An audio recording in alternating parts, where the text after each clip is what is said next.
welcome. This is Impact 2022, our continuing conversation where we talk about a bunch of different issues from race, from current events, from religion, all different kind of aspects. And this is our continuing conversation where we give everyone the opportunity to participate.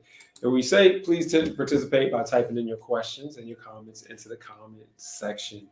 This is a continuing conversation and a open space of where we can have conversations about different issues, different topics, have different opinions, and have a safe place in the sense of where you're allowed to express how you feel and not feel ridiculed.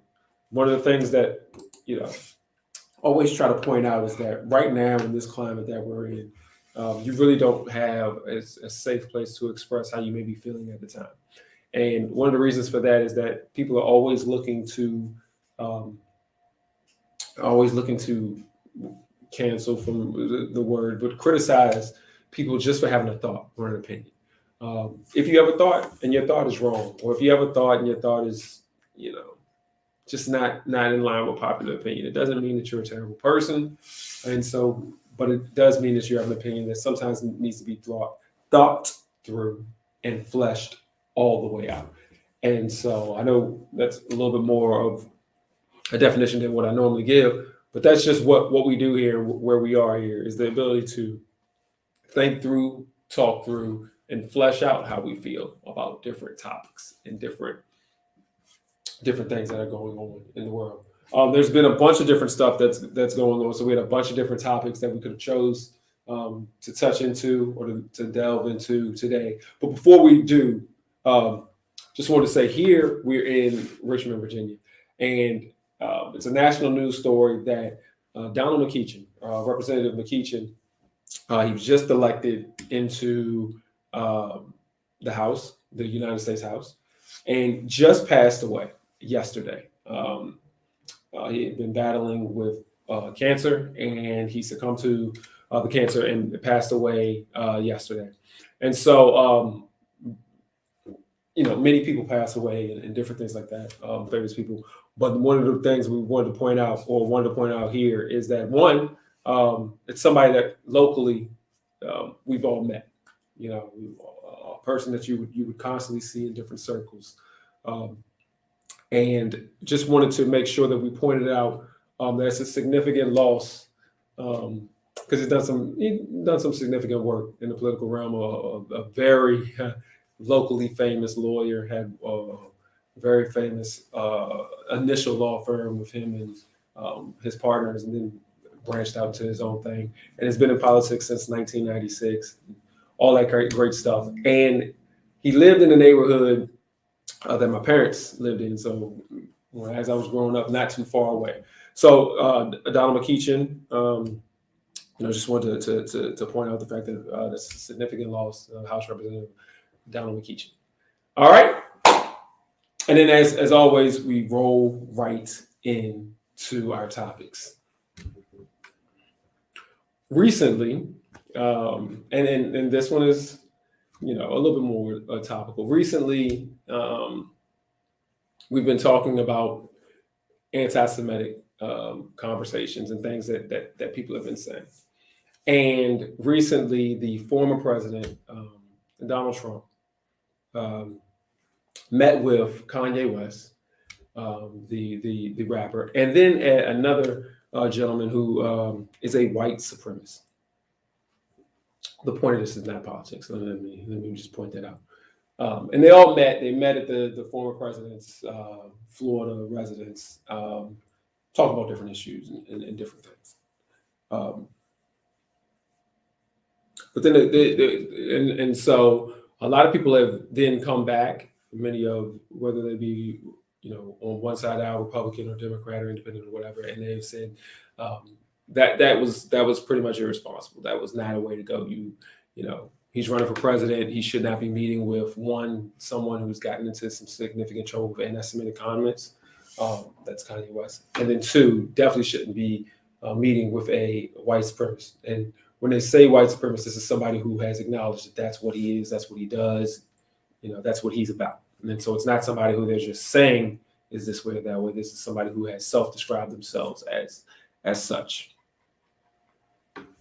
Commentator was saying, well, if you've seen Donald Trump do, you've seen what he said.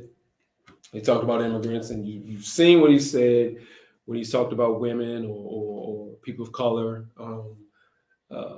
different people of color, different groups. I mean, so many, or different topics over the years. You've seen some of the misgivings and lies that he said. You've heard them. You've gone through all of this. They said that him meeting with a white supremacist ultimately is not going to change the people who support him and support what he does. That's not going to change anything. They said, as bad as this may seem, as much as people are saying this is a no-go, this was a misstep, this is something that you shouldn't do, it's not going to change anybody's mind. If you support him, you support him. Same situation with many politicians, where we have decided, whether it be Democrat or Republican, that we're gonna support who we're gonna support, and no matter what we do, or no matter what they do, we're gonna jump on board. And here we've talked before about guilty by association or guilty by affiliation. That when you support someone who is doing stuff that is against what you believe in, against your morals, against your religious background, against how you were brought up, then you're giving an excuse, and you're kind of guilty by association. So if they are doing some terrible things, then you were doing some terrible things.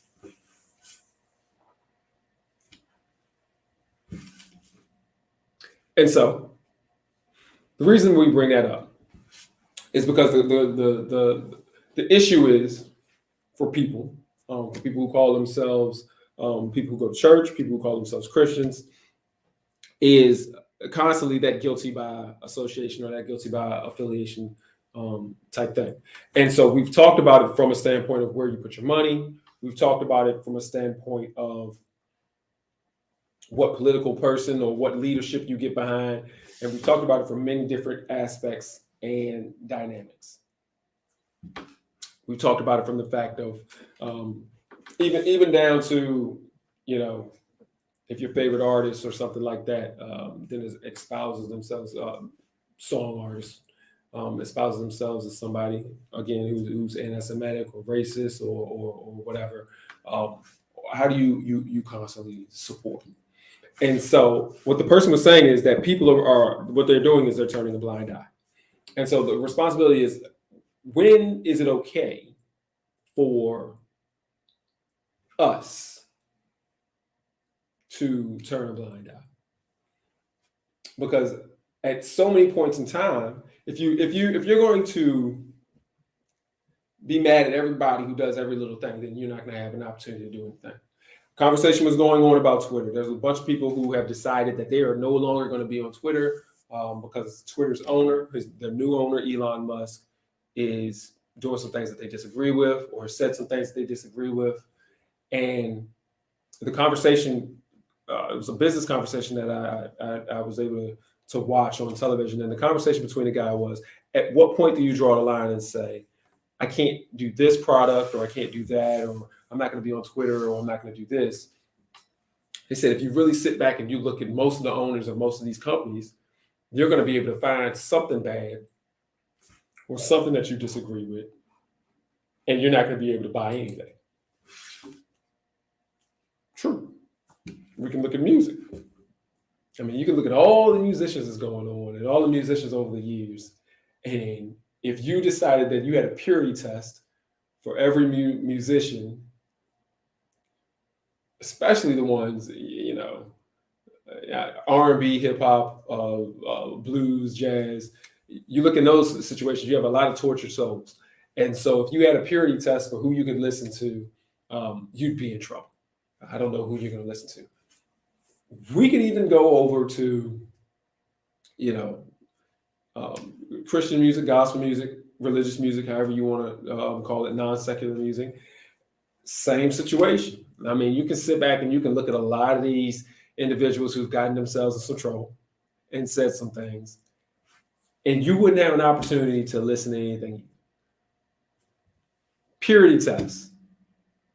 this standard. When is it that we should be able to? When is it that we have to put that into play, and when is it that we don't? And that's that. I think that's the conflict that we have to really sit back and think about nowadays. As a Christian man, I sit back and I'm like, well, shoot. This person did this, and this. I don't really want to get down with them. But this person did this, and this. But I should probably let that one slide. We're in these weird moments, or is that even something that we need to think about? You know, if I'm going to the grocery store, does it matter who made the products? One of the conflicts that I had, I was sitting back and World Cup. I was sitting back and the World Cup came on. And, you know, a lot of people I'm not a big soccer guy, but when the World Cup comes on, I want to see the events. And it's in Qatar, which is a nation in the Middle East. And the story that came on was during the preparation stage, they brought in a lot of migrants. And they had poor safety standards for these migrants that came in and worked and built the stadiums and the facilities that were going on. And they said that between 400 to 500 people lost their lives, building stadiums, building buildings so that they could have soccer tournaments. 400 to 500 people. And it's one of the reasons is because they don't have safety standards the same way we have safety standards. Again, they're using migrant workers who they really aren't not really treating in the same manners as you would treat your own population. And so I had to sit and pause and be like, well, you know what? Do I really want to watch this? Do I want to give them my attention knowing that, you know, Qatar acted in such a manner that 400 to 500 people lost their lives? Am I a hypocrite for looking at that or participating in that? When you have these international events, it really highlights things. One of the on the U.S. side, it was in Iran and U.S. were having a competition today, and one of the people from the U.S., the U.S. Federation, then criticized Iran's treatment of women. And in response, one of the people from Iran, or one of the reporters, was asking one of the U.S. soccer players who was Black and asked him, you hear them criticizing women in Iran or how Iran treats women, and yet you're sitting here representing the United States as a Black man. What do you think about the way that you're being treated? Or the way that Black people are treated and racism in the United States? And of course, the soccer player danced around the question. He young guy. I mean, you don't expect him to come up with a great, great political answer. I mean, he's a young soccer player in his young 20s, and so it makes you think. Then, all right, is that another one of the hypocrisies here? I'm sitting there criticizing or playing against people or criticizing other countries when we have our own problems in our own country. It's the whole dance around. And so when I sit back, and I think we all have to ask ourselves, and I think there is no right or wrong answer per se, but it's always the question of what are we going to participate in? What are you not going to participate in? When is it a moment of saying, I can't get with this, or I can't purchase this, or I can't do this because of the people in charge? And when is it a moment of saying, that's a person, but maybe not the whole company, or that's a person and maybe not the whole whatever, or that's a person in the moment? Or when do you decide what you're going to participate in and not participate in? You don't want to go as far as being in that loop or in that group of people who are talking about cancel culture. You don't want to be there, but you also don't want to be in a position of participating in anything and everything. You don't want to be someone who supports someone like the Donald Trump example, where you're meeting with white supremacists and you're getting comfortable with them, and you're saying that y'all are like-minded. You don't want to turn a blind eye to stuff like that, but at the same time, you don't want to have to give a judgment call or a purity call to everybody and everything. And the question is, as a Christian, where do you draw the line there? As somebody who calls himself a moral person, where do you draw the line there? Even comes down to our schools and our universities. You sit back and think, all right, am I going to go to this university that was founded by some questionable people who've done some questionable things, especially here in the United States, where we have many universities who were founded on people who were slave owners, or founded on people who were Confederates, or founded on people who did some horrible things. You're like, man, I know it's 100 years later, but am I going to still send my child to a school that was founded on those principles, that still has buildings named after those people, that still kind of celebrates individuals who've done some horrible things? Where does that question go? And so in 2020, when we had the pandemic and we had our great awakening, or racial reawakening for some people, a lot of things did change. A lot of names of streets and buildings and schools, and a lot of statues came down, a lot of names changed, and a lot of things switched over, some of them to the extreme. But it came down to, what are you going to participate in? I'm of the thought that you can't have a test for everything. You can't back away from everything. You can't back away from everybody. But I'm also of the thought of, you can't support people who are just ridiculous, for lack of a better definition. And I think that it is not that you have to move away from everything or support everything, but I do think that you have to think about everything that you do. And so if I sit back and I say, I want to listen to a certain artist's music, whether it be somebody who's been in battle like an R. Kelly, or, back in the day, you would look at Michael Jackson, or, whatever other artist you want to look at. You have to just think about, am I okay with this? You have to look at a different company. You have to look at a Twitter and see, what the owner is saying, and say, am I okay with this? Is this so bad, or does it compromise my Christian beliefs? So I still feel comfortable saying that I'm a Christian, or still feel comfortable saying that I'm a good person, and then I'm participating, listening, or purchasing from this person. I don't think that it's a judgment call. I don't think that there's anything anybody can do or say that there's a right or wrong answer on particular ones. There are particular people now. Some people have just crossed the line and they've gone too far. But I think that we all have to sit back and we all have to make judgment calls on what we want to participate in and what we're not. Here's the one that I'll say.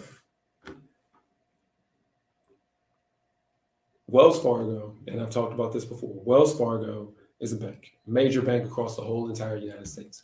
I know people who have worked for Wells Fargo.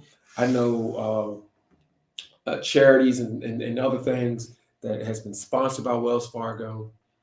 I also know that during crisis times, multiple crisis times, Wells Fargo has been one of the banks that has ripped houses, opportunities away from people. It has been very aggressive and very predatory in the way that they've done things. They've also assigned people fees and set up systematic ways of abusing people and taking their money and their wealth. And they have been one of the worst banks when we're talking about people of color in relationship to this. Not that they have a focused agenda on people of color, but the methods and the predatory nature of some of the things that they've done has been concentrated into the Black community, or has disproportionately affected the Black community. And yet, people are running around here with Wells Fargo. I mean, you sit in a room and everybody has a Wells Fargo card. And so for a person like me who knows what's going on, and I tell other people, I'm like, look, man, this is what the bank has done. This is what the bank has done over the past couple of years.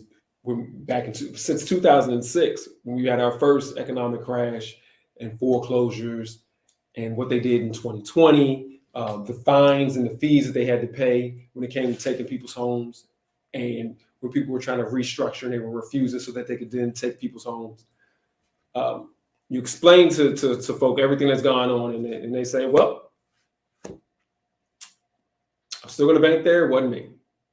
And so the question, the question for me always is like, what?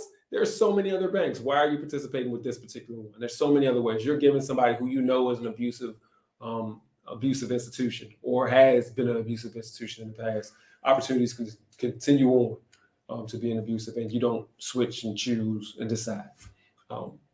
People don't care. And are they wrong? I know for me, I'm out. There's no way I could ever bank there. But for other people, it's they don't care. And I can't call them wrong in a sense. I don't understand it.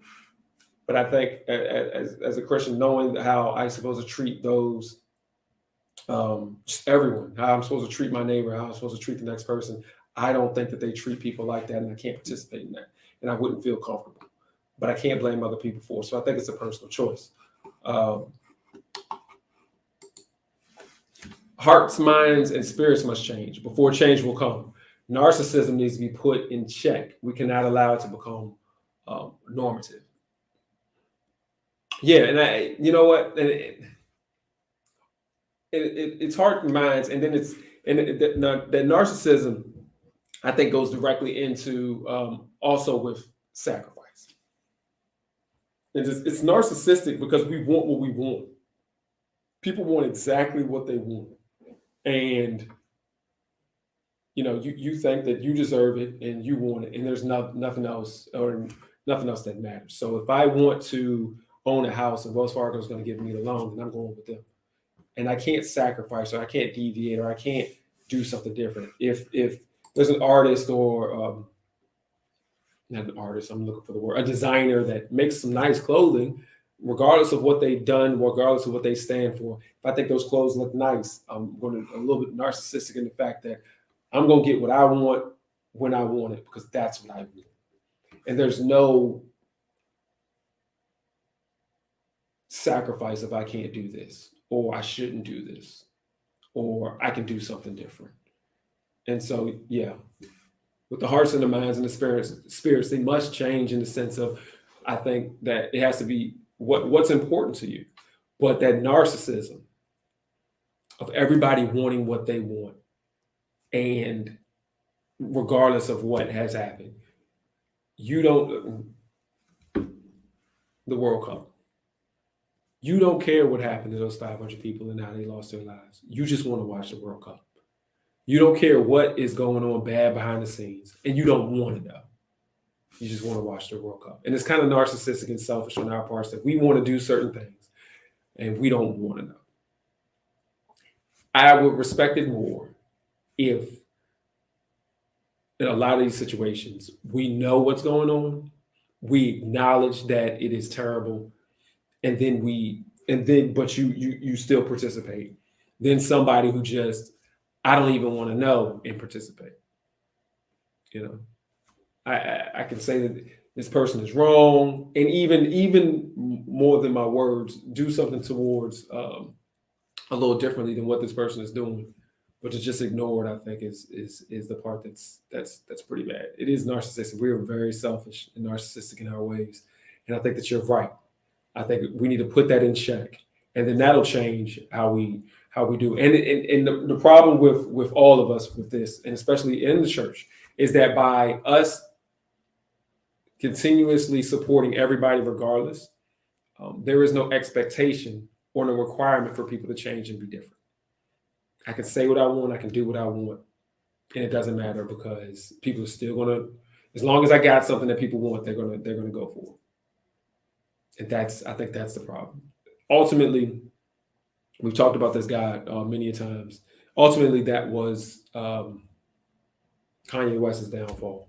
He believed that he had, based on his own words, he believed that he had products and he was untouchable. He could say whatever he wanted to say. He could do whatever he wanted to do. His stuff was so good that people were not going to deviate from him. And in reality, it's true for most things. Regardless of what people do or say, there is no expectation from anybody that we should walk away. And so people can do and say whatever. And I think that's the problem.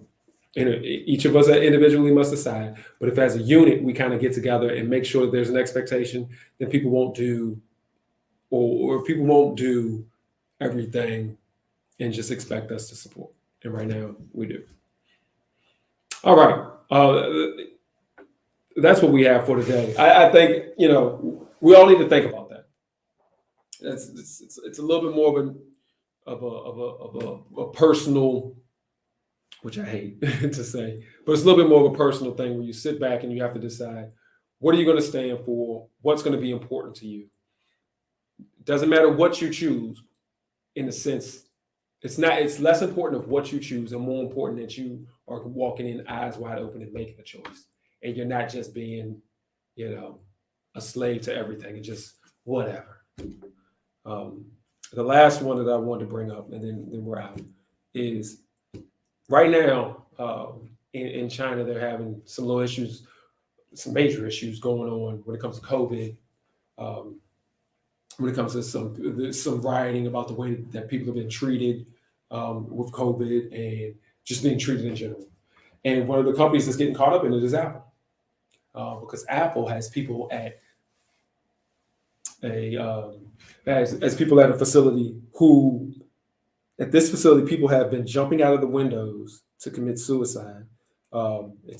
People have been around Foxconn in order to make their iPhones. And you know how many people have iPhones. You know how big Apple is. And the question then comes to you, knowing that they're using this type of label, knowing that they're using the people who've been abused, and Apple doesn't care. They're still going to get their iPhones from China, which they have the ample opportunity to get them from other places. Are you being blind to that and just ignoring the stories and, hey, I love Apple products?